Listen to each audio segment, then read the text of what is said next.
السلام علیکم، آپ دیکھ رہے ہیں ہو کیا رہا ہے۔ میں ہوں Faisal Abbasi, group editor 92 news. Irshad Ahmed Arif سب ساتھ ہیں، شکریہ ارشاد صاحب آپ کا۔ پیٹرول 24 روپے 3 پیسے اضافے کے ساتھ 233 روپے 8-9 پیسے پہ ہے۔ ڈیزل 59 روپے 16 پیسے اضافے کے ساتھ 263 روپے 3.1 پیسے پہ پہنچ چکا ہے۔ یہ اضافہ کیا گیا رات گئے حکومت کی جانب سے، اور حکومت جو ہے وہ کہتی ہے کہ اس کی ذمہ دار پچھلی حکومت ہے۔ پاکستان جب سے بنا ہے اس وقت سے لے کے دو قدریں بڑی مشترک ہیں اور باہم ہیں۔ ایک ہے ذمہ داری کی ٹوپی، جو بھی حکومت آتی ہے جب وہ کوئی ایسا فیصلہ کرتی ہے کہ جس سے عوام پہ دباؤ آتا ہے تو وہ اس کی ذمہ دار پچھلی حکومت کو قرار دیتی ہے۔ اس سے پہلے پی ٹی آئی یہ کرتی رہی، اس سے پہلے نون لیگ کرتی رہی، پیپلز پارٹی کرتی رہی، اب دوبارہ اتحادی حکومت یہ کر رہی ہے۔ اور دوسری بڑی جو اہم قدر ہے جو مشترک ہے وہ ہے معاشی کمزوری۔ 1947 میں جب پاکستان بنا تو ڈالر 3 روپے 31 پیسے کا تھا، اور آج 207 روپے پہ انٹر بینک میں ٹریڈ ہوا ہے۔ یہ سارے معاملات ہیں، لیکن ارشاد صاحب اس وقت جو بحث چل رہی ہے وہ یہ ہے کہ سازش ہوئی یا نہیں ہوئی۔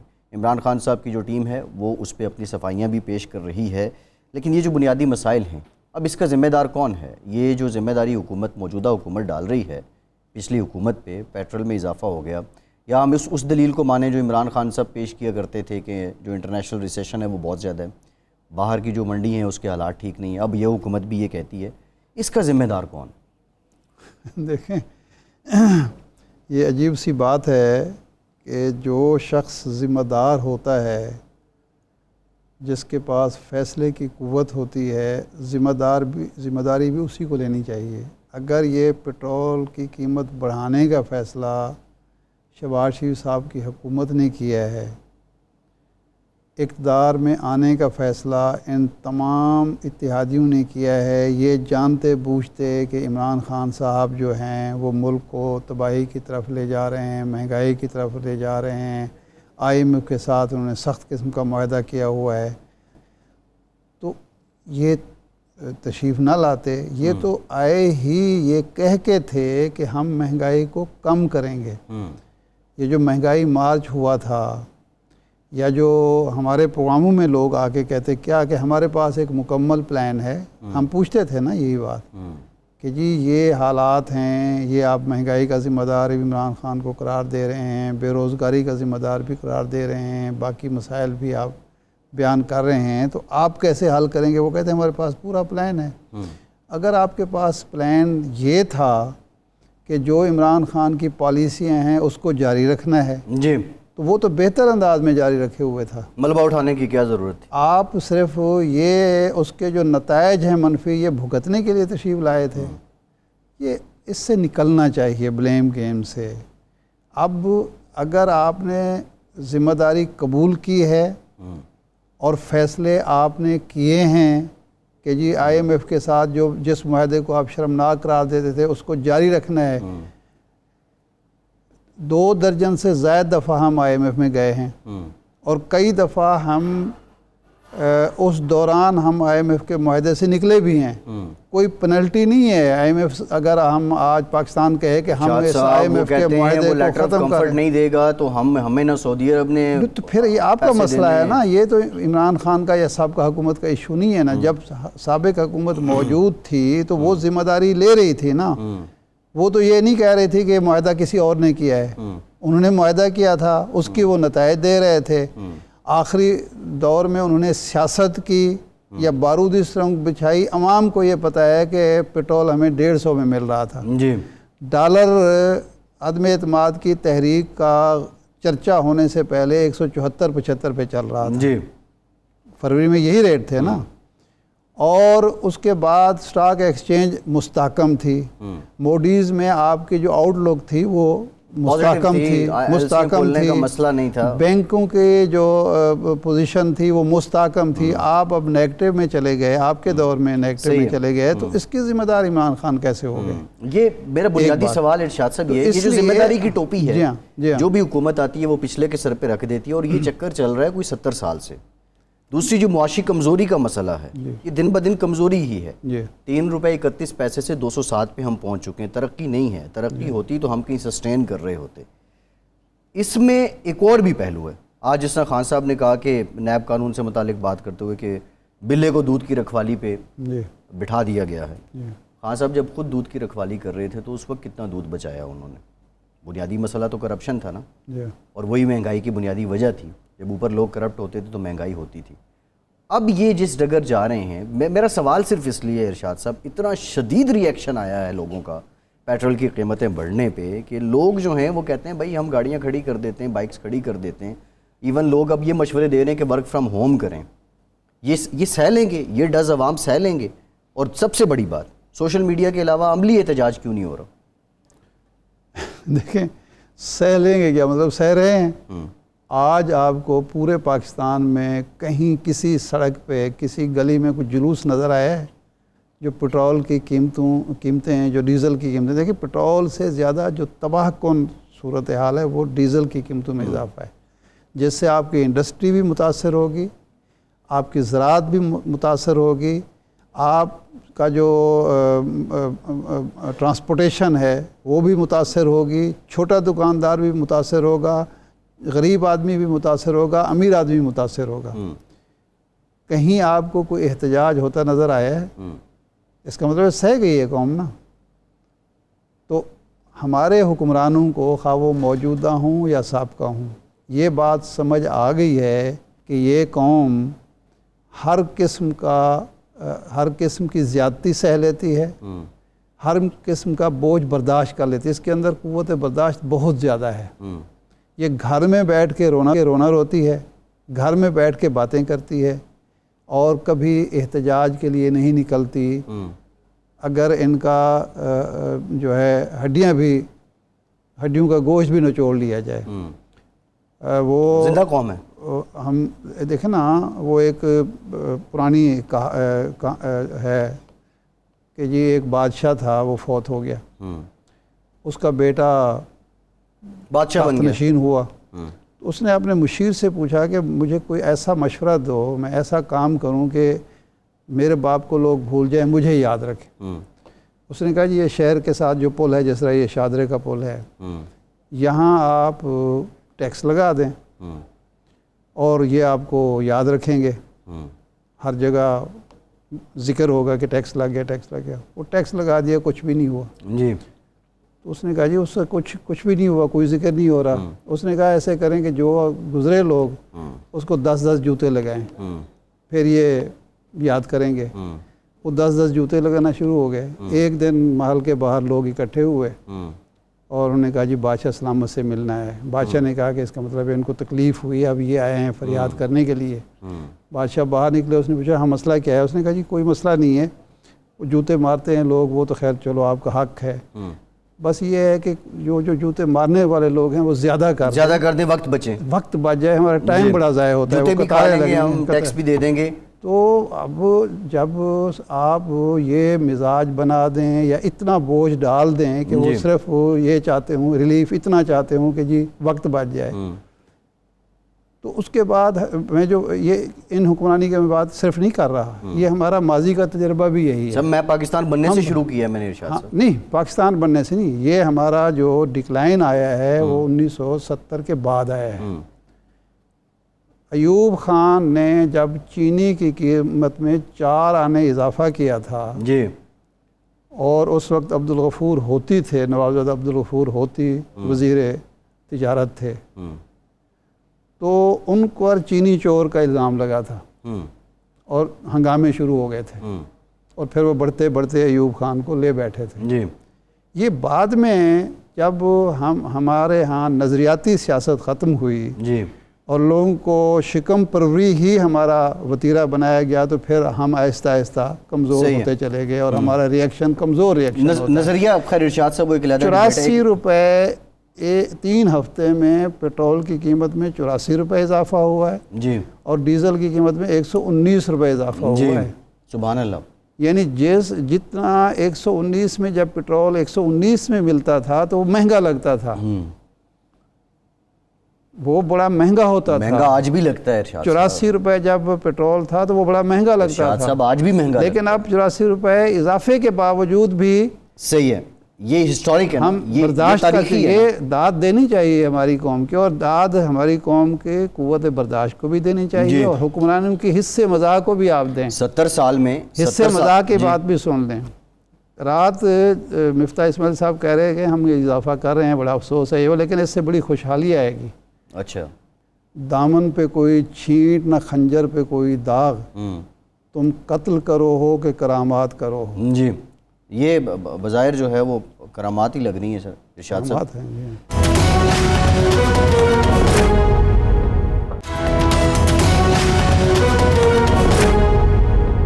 ارشاد صاحب، سوال یہ ہے، یہ تو ہو گیا ایک حکومتی پہلو، اب جو عمران خان صاحب اینڈ کمپنی ہے جی وہ لگے ہوئے ہیں سازش کے پیچھے، بیانیے کے پیچھے، یہ ہوا وہ ہوا۔ یہ جو آپ نے بتایا کہ 3 ہفتے میں جس طرح پیٹرولیم کی قیمتیں بڑھی ہیں، جی سیاست کرنے کے لیے یہ ایشو کم ہے کیا کہ آپ اداروں کو بھی لگائیں، آپ عوام کو بھی ایک طرح سے ورغلانے کی کوشش کریں، سب کو آپ چیلنج کریں، نظام کو آپ چیلنج کریں، یہی نظام آپ بدلنے کے نام پہ ووٹ لے کے آئے، آپ نظام بدل سکے نہیں، اور اب یہ ایشو کیا کم ہے؟ کیا اس پہ عوام کے جذبات نہیں ہیں؟ کیا اس سے عوام متاثر نہیں ہو رہے کہ وہ اور چیزوں کو انہوں نے ترجیح بنایا ہو؟ یہ دیکھیں نا، اگر بلاول بھٹو صاحب مہنگائی پر مارچ کر سکتے ہیں، جی، اپوزیشن اتنے زیادہ، میرا خیال میکسیمم جو اضافے ہوتے تھے 2 روپے 5 روپے 10 روپے، ایک دفعہ 12 روپے اضافہ ہوا تھا، اور اس وقت بڑا شور مچا تھا 12 روپے کے، جو 12 روپے اکٹھا اضافہ کر دیا ہے۔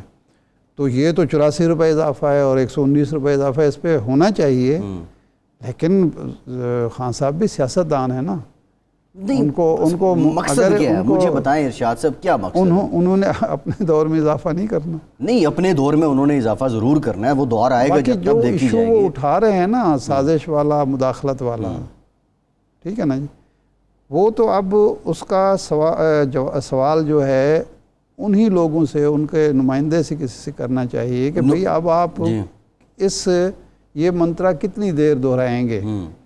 شاہ محمود قریشی صاحب سے ہماری بات ہوئی تھی، انہوں نے پروگرام میں ہمیں جوائن کرنا ہے، اگر وہ آتے ہیں تو ہم ان سے ضرور پوچھیں گے، ان سے پوچھیں کہ وہ جو جواب دے سکتے ہیں۔ جی، شیریں مزاری صاحبہ جو ہیں، انہوں نے بھی بلکہ یہ الزام عائد کیا ہے کہ جو شاہ محمود قریشی صاحب ہیں ان سے وہ مراسلہ چھپایا گیا۔ وہ تو ہم شاہ صاحب سے جاننے کی کوشش کریں گے کہ آپ اتنے کیا بے اختیار وزیر خارجہ تھے کہ آپ کو اس مراسلے کا علم نہیں ہوا، اگر چھپایا تو کس نے چھپایا، کن لوگوں نے چھپایا، اور یہ چھپانے والے الزام میں کتنی صداقت ہے۔ پاکستان تحریک انصاف ارشاد صاحب بدقسمتی سے اس بات کو اسٹیبلش نہیں کر پا رہی ہے۔ اگر جو معروضی حالات ہیں ہم دیکھیں، اگر امریکہ اس کے پیچھے تھا تو امریکہ اس وقت جو IMF کا معاملہ ہے اس میں اپنا انفلوئنسر کے طور پہ کردار ادا کیوں نہیں کر رہا؟ FATF کے معاملے میں کیوں نہیں کر رہا؟ دیگر جو دوست ممالک کے میوچل فرینڈز ہیں ان کے معاملے میں کیوں نہیں کر رہا؟ آپٹکس تو اس کو سپورٹ نہیں کر رہے ہیں۔ شاہ محمود قریشی صاحب نے ہمیں جوائن کر لیا۔ شاہ، تھینک یو ویری مچ، آپ نے وقت دیا۔ شاہ صاحب، شیریں مزاری صاحبہ کہتی ہیں کہ جو مراسلہ ہے یہ آپ سے چھپایا گیا اور آپ کے ڈیمانڈ کرنے پہ آپ کو دیا گیا، کیا واقعتاً ایسا ہے کہ آپ کے علم میں نہیں تھا، آپ سے جان بوجھ کر اس مراسلے کو چھپایا گیا؟ دیکھیے، میں عرض کر رہا ہوں، میں پہلے بھی عرض کر چکا ہوں، جو مراسلہ آیا تھا وہ لمیٹڈ سرکولیشن کا تھا اور مجھے میرے آفس کو نہیں بھیجا گیا۔ پھر جب میں نے اس کا میں نے کہا کہ مجھے دکھایا جائے، مجھے بتایا جائے، پھر مجھے دکھا دیا گیا۔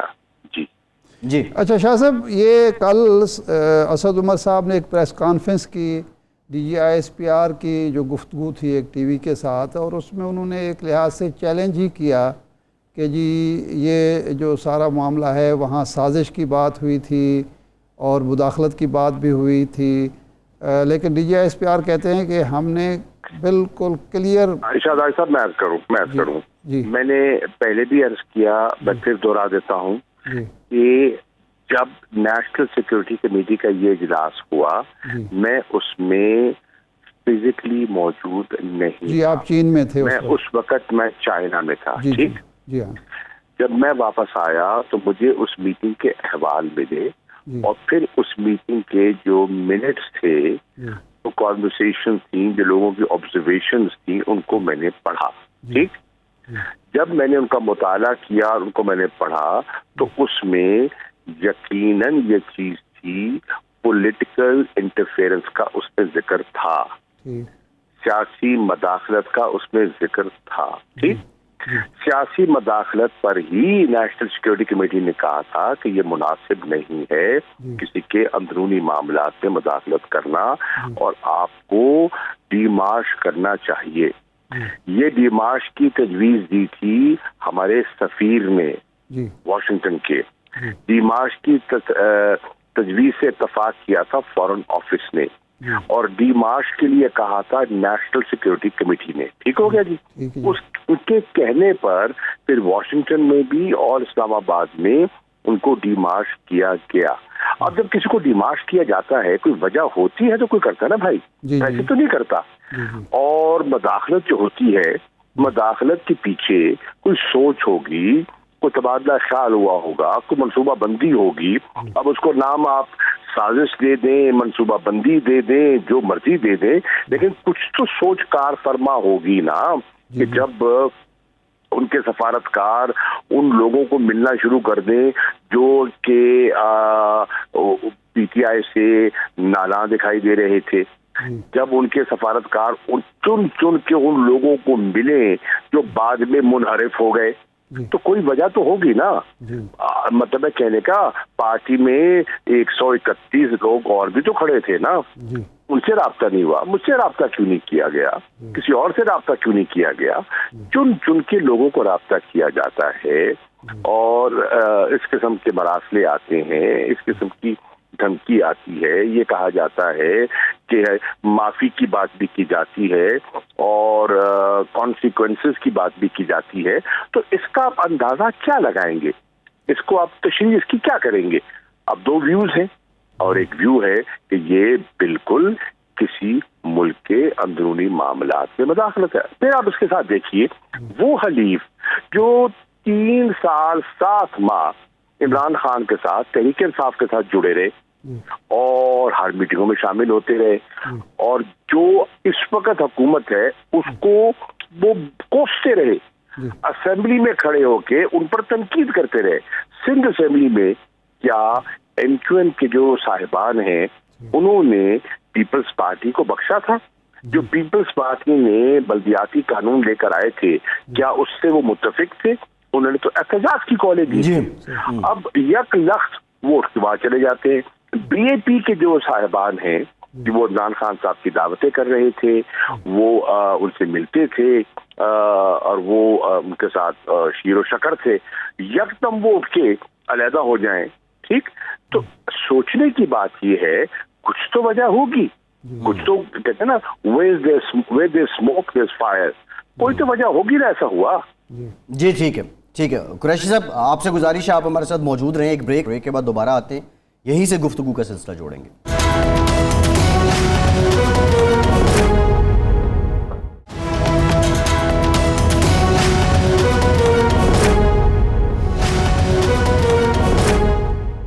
بریک کے بعد ایک بار پھر سے آپ کو خوش آمدید کہیں گے. شاہ محمود قریشی صاحب ہمارے ساتھ موجود ہیں. شاہ صاحب آپ کی جو جماعت ہے اس وقت اس کی جو ترجیح لگ رہی ہے وہ یہی بات ہے کہ سازش ہوئی ہے اور اس بات کو مزید اسٹیبلش کیا جائے، لیکن حالات بڑے گمبھیر ہیں. 3 ہفتوں میں کوئی 84 روپے پیٹرول مہنگا ہو گیا، 119 روپے ڈیزل مہنگا ہو گیا، لوگوں کا جینا دوبر ہو چکا ہے.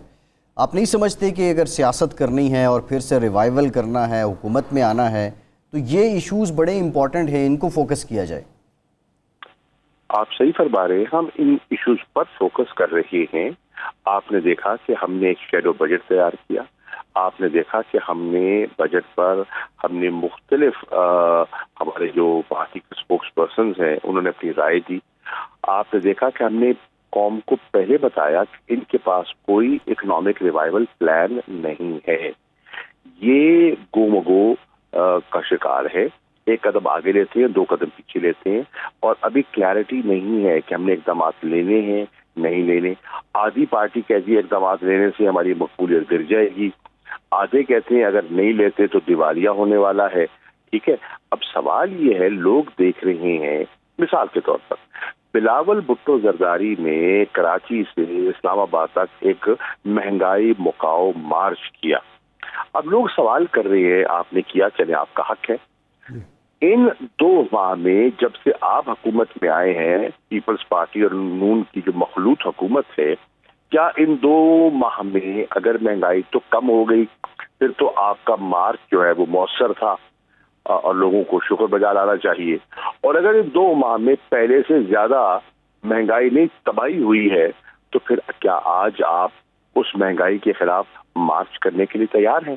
حالت یہ ہے کہ میں آپ کی خدمت میں عرض کر دوں، میرے پاس میں ابھی دیکھ رہا تھا جب سے یہ آئی ہے یہ نون کی حکومت، ڈالر جو ہے وہ آج 208 روپے کا ہے، جی 170 کا تھا 208 کا ہے۔ لارج اسکیل مینوفیکچرنگ جو ہماری ڈبل ڈیجٹ میں آ گئی تھی، اس ایک ماہ میں جس ماہ میں ہم نے چھوڑا اور ایک ماہ ان کا جو فگر آئے ہیں 13% اس میں ڈکلائن آیا ہے، کمی آئی ہے۔ ڈیزل انہوں نے جب سے آئے ہیں 82% ڈیزل کی قیمت اور 56% پیٹرول کی قیمت بڑھائی ہے۔ آپ دیکھیں ان اقدامات کے بعد بھی یہ آئی ایم ایف کو مطمئن نہیں کر سکے، آئی ایم ایف نے نوڈ آف اپروول نہیں دیا، ابھی بھی آئی ایم ایف مطمئن نہیں ہے۔ خاموشی سے انہیں وفد قطر بھیجا، سنتے لیجیے قبلہ، قطر وفد بھیجا کہ ہمیں کوئی وسائل دے دیں، ہمیں کوئی ایل این جی دے دیں، انہوں نے انکار کر دیا۔ انہوں نے کہا بھائی انسرٹنٹی ہے، انسرٹنٹی ہے، غیر یقینی صورتحال ہے، ابھی آپ اس حکومت کو لوگ پاکستان کے عوام لیجیٹمیٹ سمجھتے ہی نہیں ہیں۔ اگر یہ صورتحال ہے تو ہم کیسے کریں؟ آپ دیکھیں جو 16 ارب ڈالر کا جو فوریکس ریزروز تھے یہ آج $9.5 بلین پر آ گئے ہیں۔ آپ دیکھیں افراط زر ابھی جو اقدامات کیے ہیں 21% کو چھو رہا ہے، اور خیال ہے کہ جب یہ جولائی میں بل آئیں گے اور جو اقدامات نے اٹھائے ہیں گھی آٹا قیمتوں سے 30% افراط زر پہ چلا جائے گا۔ فسکل ڈیفیسٹ جو انہوں نے بجٹ میں بتایا ہے 5600 وہ غلط کہہ رہے ہیں، یہ تو 7000 سے زیادہ ہے۔ اس سب کا امپیکٹ کیا ہوگا؟ مہنگائی نہیں ہوگی تو اور کیا ہوگا؟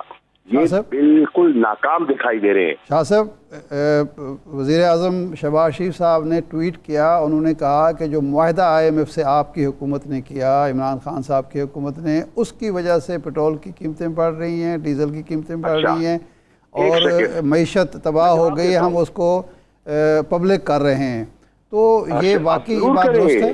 جی سن لیجئے نا قبلہ، جی شہباز شریف صاحب کو کہیے کہ آپ میں اگر ہمت ہے تو ہم نے روس سے بات کی تھی، اس بات کو آگے چلائیں، اور وہ سستا تیل دینے کو تیار تھا۔ اگر ہندوستان تیل سستا لے کر 25 روپے فی لیٹر کم کر سکتا ہے تو آپ روس سے بات چیت کرنے میں کیوں کترا رہے ہیں؟ ٹھیک ہے، اگر ہم نے معاہدہ کیا تھا وہ اچھا نہیں تھا تو آپ ری نیگوشیٹ کر رہے ہیں، آپ بیٹر ٹرمز میں ری نیگوشیٹ کریں، آپ اس معاہدے کو مسترد کر دیں اور کہیں کہ نہیں ہمیں قبول ہے، ہم ان ٹرمز میں کریں گے۔ آپ کے ہاتھ کس نے باندھے ہوئے ہیں؟ دیکھیے طفل تسلیاں نہیں چلے گی، لوگ بیوقوف نہیں ہیں، لوگ دیکھ رہے ہیں۔ یہ ایک ایجنڈے پہ آئے تھے، پرسنل ایجنڈا تھا، اپنے نیب کے کیسز ختم کرنے تھے، نیب کو دفن کرنا تھا، اس میں کامیاب ہو گئے، کیسز بھی ان کے چلے جائیں گے، نیب بھی دفن ہو گیا اور اپنے مقاصد پورے ہو گئے۔ شاہ صاحب شاہ صاحب، کوئی چین سے آپ کو دعوت ملی ہے دورے کی؟ آپ چین جا رہے ہیں؟ دیکھیے مجھے بالکل دعوت ملی ہے، اب میں کب جانا ہے اس کے بارے میں دیکھوں گا کہ مناسب وقت کیا ہے۔ اس وقت تو ضمنی انتخابات ہو رہے ہیں، ہم انشاءاللہ مقابلہ کریں گے۔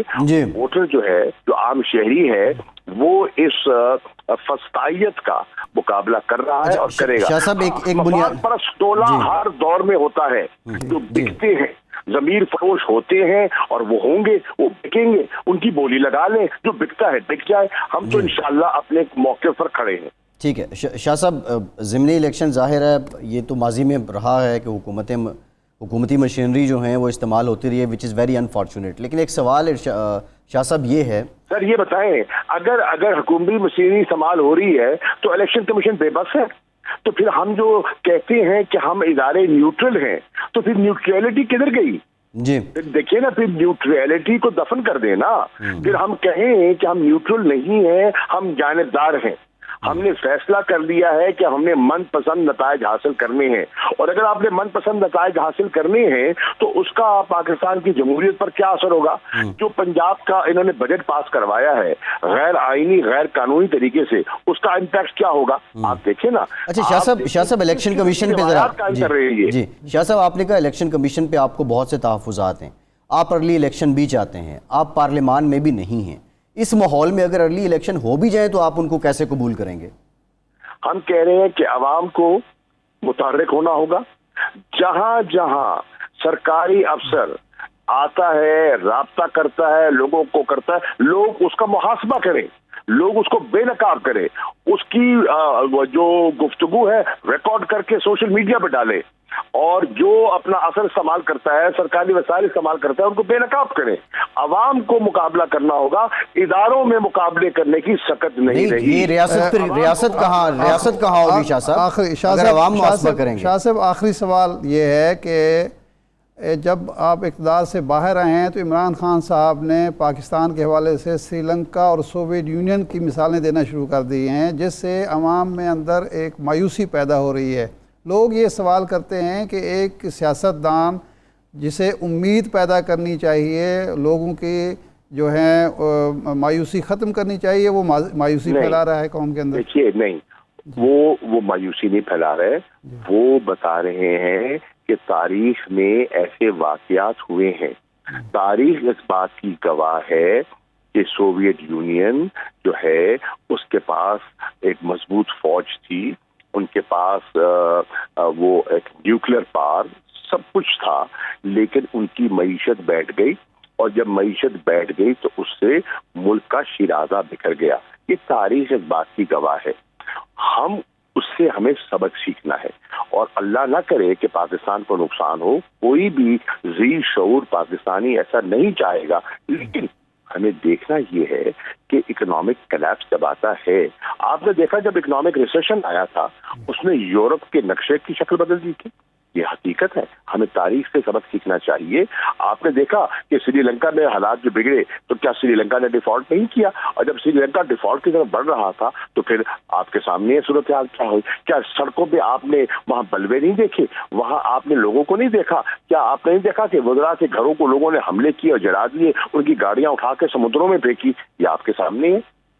جی ٹھیک ہے, بہت شکریہ شاہ محمود قریشی صاحب, وائس چیئرمین پاکستان تحریک انصاف ہمارے ساتھ موجود تھے. ایک بار دوبارہ حاضر ہوتے ہیں.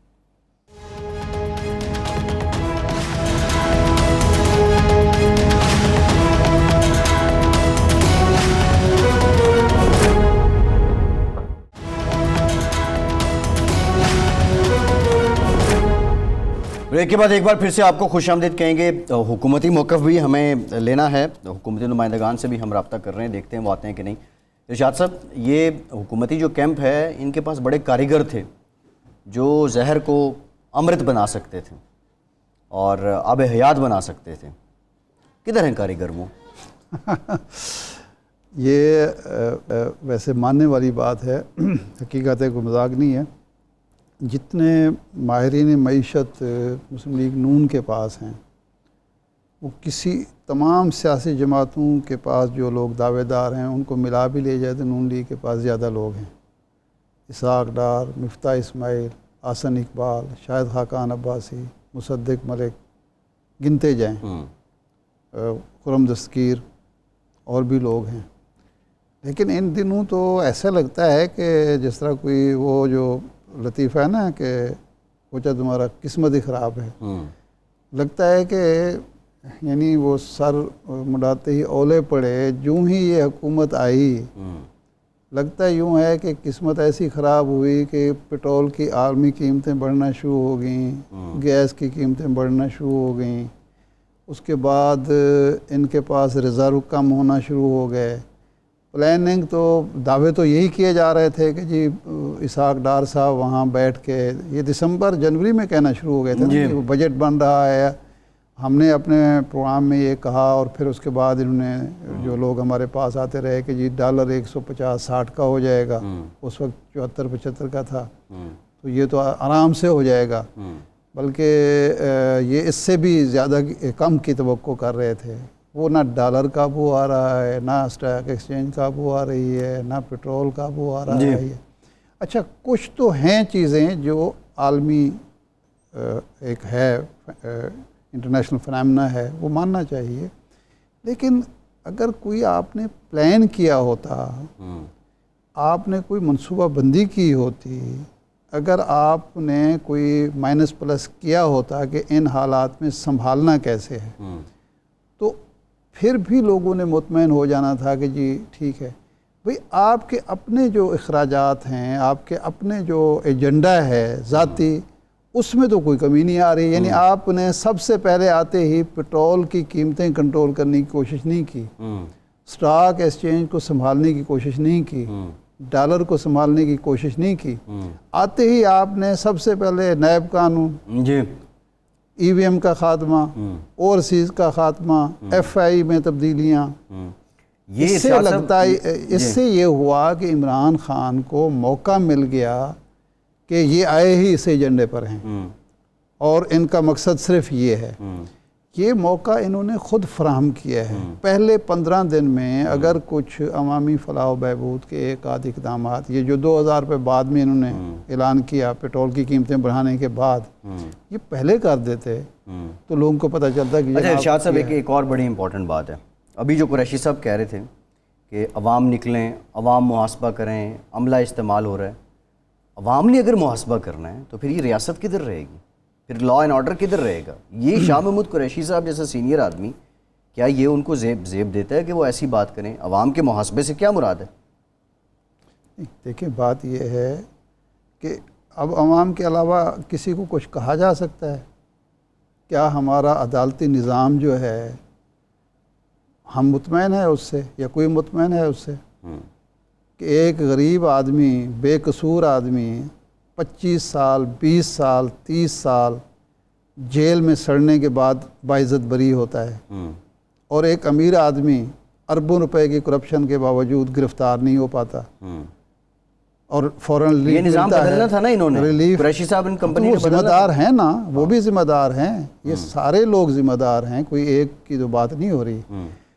اچھا یہ تو ہمارا عدالتی اور قانون کا, آپ اشارے کی خلاف ورزی کریں تو آپ کے گھر نوٹس آ جاتا ہے جی, اور وہ آپ کو جرمانہ 500 1000 ہو 2000 ہو 3000 جمع کرانا پڑتا ہے. لیکن اگر آپ بینک کا 50 کروڑ روپیہ کھا جائیں جی, تو آپ کو 10-12 سال کے بعد جب آپ کی حکومت آتی ہے آپ معاف کرا لیتے ہیں. وہ بھی عوام کا پیسہ ہوتا ہے نا, بینکوں کے پاس جو پیسہ ہے وہ عوام کا پیسہ ہے. یہ جو سرکاری محکموں کے پیسے کھائے جاتے ہیں وہ عوام کے پیسے ہوتے ہیں, عوام کی جیب سے نکل رہے ہوتے ہیں اور کھانے والے کھا رہے ہوتے ہیں, مزے کر رہے ہوتے ہیں.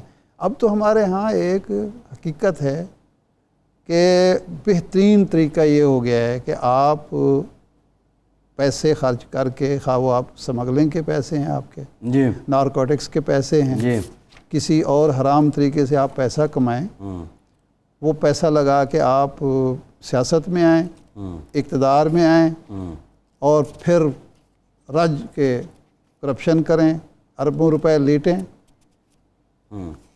رج کے آپ کرپشن کریں, اور اگر پکڑے جائیں تو اسی حرام کے پیسے سے بڑے بڑے وکیل کریں اور اپنے میڈیا مینیجرز مقرر کریں جو صبح سے شام تک یہ انتقام پکاریں, اور یہ جو باشعور عوام ہیں یہ جلوس نکالیں گے ان کے حق میں, پھولوں کی پتیاں نچھاور کریں گے, اور بس آپ کوئی حل ہے؟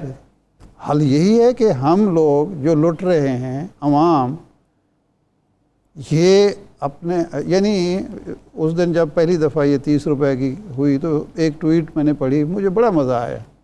اس نے کہا کہ جو قوم 30 روپے پٹرول کی قیمت میں 30 روپے اضافے پر سڑک پر نکلنے کی بجائے اپنی گاڑی کی, موٹر سائیکل کی یا گاڑی کی ٹینکی فل کرانے کے لیے پٹرول پمپ پہ پہنچ جائے, اس کا یہی علاج ہے. جی, بھائی یہ جو آپ پٹرول کی ٹینکی فل کرائیں گے یہ کتنے دن چلے گی؟ اگلے ہفتے آپ کیا کریں گے؟ اگلے ہفتے تو نیا ریٹ دینا پڑے گا آپ کو. بالکل ٹھیک اس کا تدارک یہی ہے, پوری دنیا میں یہی ہوتا ہے کہ عوام اپنے حق کو حاصل کرنے کے لیے جدوجہد کرتے ہیں. صحیح ہے. لیکن اس کے لیے ابھی یہ اطلاع آ رہی ہے کہ خان صاحب نے اتوار کو 9 بجے کیا کہتے ہیں احتجاج کی کال دی ہے, وہ احتجاج ہوگا. چلیں اچھی بات ہے, کچھ دباؤ تو عوام پہ آئے گا, حکومت پہ آئے گا, عوام پہ تو آ چکا ہے, دباؤ سے زیادہ آ چکا ہے. پنجاب میں جو چل رہا ہے, مونا سلائی صاحب کہتے ہیں آج نون لیگ کا ساتھ دے دو تو کیسز سارے ختم ہو جائیں گے. کل جس طرح بجٹ پاس ہوا ہم نے بڑی ڈیٹیل اس پہ گفتگو کی, اس پہ بھی عوام چپ ہیں, گم سم سمن بکمن. اس میں تو عوام کیا کر سکتے ہیں, عوام نے تو ووٹ دے دیا, آپ نے نمائندے منتخب کر کے بھیج دیے. اب ہمارے ہاں ایران میں یہ قانون ہے کہ اگر کسی حلقے کے ایک خاص مدت خاص تعداد مقرر ہے کہ اتنے 100 یا اتنے 1000 لوگ لکھ کر دے دیں کہ یہ نمائندہ حق کے نمائندگی ادا نہیں کر رہا، تو اس پہ باقاعدہ اوپن ہیئرنگ ہوتی ہے جی اس شخص کے خلاف، وہ پارلیمنٹ کرتی ہے، اور اگر وہ گلٹی ثابت ہو جائے تو پھر وہ نیا الیکشن کی وہاں آپشن موجود ہے۔ ہمارے ہاں یہ پرویز مشرف کے دور میں یہ تجویز آئی تھی کہ یہ جو ہم ایک آدمی کو منتخب کرتے ہیں، اگلے 5 سال اس کی مرضی اسمبلی میں جائے نہ جائے، حلقے میں آئے نہ آئے، کسی کا کام کرے نہ کرے، یعنی ایسے عوامی نمائندے ان اسمبلیوں میں موجود ہیں جنہیں آپ بھی جانتے ہوں گے، میں بھی جانتا ہوں، جو الیکشن کے نتائج سننے کے بعد ایک دفعہ وہ جو بادشاہ جھروکے سے منہ دکھاتے ہیں اپنے وہ جو ہواری ہوتے ہیں ان کو مبارکباد وصول کرتے ہیں، اور اس کے بعد دوبارہ کبھی حلقے میں نظر نہیں لیکن اب تو زمانہ بدل گیا ہے اب بھی ایسے ہوتا ہے جی، اب بھی کوئی زمانہ نہیں بدلا، اب بھی اللہ ماشاءاللہ ایسے لوگ موجود ہیں، اور وہ 5 سال کے بعد دوبارہ جاتے ہیں، پیسے لگاتے ہیں، وہ جو ہر گاؤں کے بستی کے لوگ ہوتے ہیں، کسی کو موٹر سائیکل دے دی، کسی کو چھوٹی گاڑی دے دی، کسی کو نقد پیسے دے دیے، اور ووٹ بٹور کے کر کے تو ایک، بلکہ وہ تو پرانی بات ہے، ایک تھے وہ ایک دفعہ باہر نکلے تو لوگ کھڑے ہوئے تھے، یہ الیکشن کے نتائج کے دوسرے تیسرے دن کی بات ہے، تو اس نے کہا کیوں؟ اس نے کہا جی وہ مبارکباد دینے ہیں۔ اس نے کہا وصول ہوگی، اس کہتے جی ملنا بھی جاتے، کہتے نہیں پھر اگلے الیکشن میں ہم ملیں گے انشاءاللہ، کیونکہ میں نے پیسے خرچ کر کے ووٹ الیکشن جیتا ہے، ان کے میں کوئی احسان مند نہیں ہوں، پیسے خرچ کیے ہیں۔ تو ایسے بھی نمائندے ہیں، موجود ہیں، تو وہ ظاہر ہے وہ اب مرضی ہے ان کی، ایوان اقبال میں اجلاس کریں، قومی اسمبلی صوبائی اسمبلی ہال میں اجلاس کریں، ان کی مرضی ہے۔ صحیح۔ اچھا ارشاد صاحب، FATF کا معاملہ ہے، میٹنگ اس کی جاری ہے، توقع کی جا رہی ہے کہ پاکستان گرے لسٹ سے نکل جائے گا۔ اگر رجیم چینج والی بات کو سچ مان لیا جائے تو پھر تو گرے لسٹ سے نکلنا چاہیے پاکستان کو، امریکہ جو ہے وہ سپورٹ ہاں اللہ کرے نکلنا چاہیے۔ دیکھیں ہم نے کوشش بھی پوری کی ہے، لیکن ایک بات میں آپ کو عرض کروں، یہ اس بات سے قطع نظر کہ عمران خان کیا کہہ رہے ہیں اور شہباز شریف صاحب کا کیا موقف ہے، زرداری صاحب کیا کہتے ہیں، ایک بات یہ قوم پلے باندھ لے اس فقیر کی، جب تک آپ اسلامی جمہوریہ پاکستان ہیں، اسلام کا لیبل آپ پہ لگا ہوا ہے، اور آپ اسلامی دنیا کی واحد نیوکلیر ریاست ہیں، آپ کے گناہ معاف نہیں ہو سکتے، آپ کچھ بھی کر لیں۔ یعنی آپ یہ سمجھتے ہیں کہ مسئلہ کشمیر حل ہو جائے تو انڈیا آپ کو دوست بنا لے گا، یا اسرائیل کو آپ تسلیم کر لیں گے۔ جن لوگوں نے تسلیم کیا، ہمیں یہاں بڑے دلائل دیے جاتے ہیں، اسرائیل کو تسلیم کر لیں جی معاملات ٹھیک ہو جائیں گے۔ اردن نے تسلیم کیا ہوا ہے، ترکی نے تسلیم کیا ہوا ہے، مصر نے تسلیم کیا ہوا ہے، مراکش نے تسلیم کیا ہوا ہے۔ کیا وہ جو ہیں ان پر مغرب ان سے سب سے راضی ہے، امریکہ ان سب سے راضی ہے، ان کے خلاف سازشیں نہیں ہوتی، وہاں استحکام آ گیا ہے، خوشحالی آ گئی ہے؟ نہیں۔ تو اس لیے یہ جو ہم پر سختی ہو رہی ہے، اس لیے نہیں ہو رہی کہ ان کی، اگر مان لیں ہم خان صاحب کے نیریٹو کو کہ جی ان کی مرضی کی حکومت آ گئی ہے، مرضی کی حکومتیں ماضی میں بھی رہی ہیں جی، لیکن یہ نہیں ہوا کہ ہم یہ جو بہترین مثال ہے کہ جب افغانستان کی پہلی جنگ ختم ہوئی جی، اور سوویت یونین کو شکست ہو گئی، ہم پر وہ لگ گئی، پابندی لگی، بجائے اس کے کہ اس کا کوئی انعام ملتا، صحیح ہے، ہمیں مزید بازو مروڑا گیا۔ ٹھیک ہے، بس مزید do more, house in order ہمیں کرنا پڑے گا ارشاد صاحب۔ ہم عالم اسلام کی پہلی ایٹمی طاقت ہیں، تو ہمیں اپنے دروازے اونچے کرنے پڑیں گے۔ ارشاد صاحب پروگرام ختم ہو گیا، بہت شکریہ آپ کا، آج کے پروگرام سے اتنی اجازت دیجیے۔